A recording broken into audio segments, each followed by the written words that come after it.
Our sermon this week is based on the teachings of 2004 Nobel Peace Prize winner Wangari Maathai, founder of the Greenbelt movement. Maathai grew up in rural Kenya during British colonial rule in the 1940s and 50s.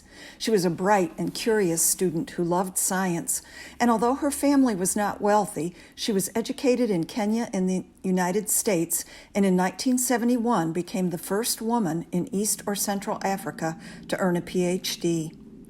She founded the Greenbelt movement to aid and empower rural women in Kenya by encouraging them to plant native trees in places where colonialism and greed had stripped the landscape, eroded topsoil, and impoverished communities.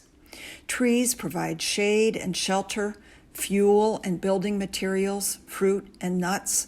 They also anchor the soil, support wildlife, and aid the availability and cleanliness of groundwater. The Greenbelt movement eventually became Maathai's full-time work, and while promoting that work, she also empowered women, promoted democracy, and stood up to corrupt government officials. Because she often spoke truth to power, she was at times threatened, imprisoned, and abused. She remained courageous and determined, and she won many victories for women, for the poor, and for the environment. The Nobel Committee said of her, "Maathai stands at the front of the fight to promote ecologically viable social, economic, and cultural development in Kenya and in Africa.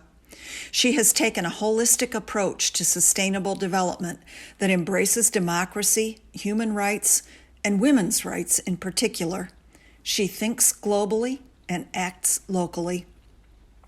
Maathai was not only a leader in science, advocacy, and environmentalism.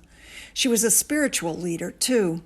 She took the best from the indigenous religion of the Kikuyu people, from the Roman Catholic nuns who educated her in high school and college, and from other world religions as well.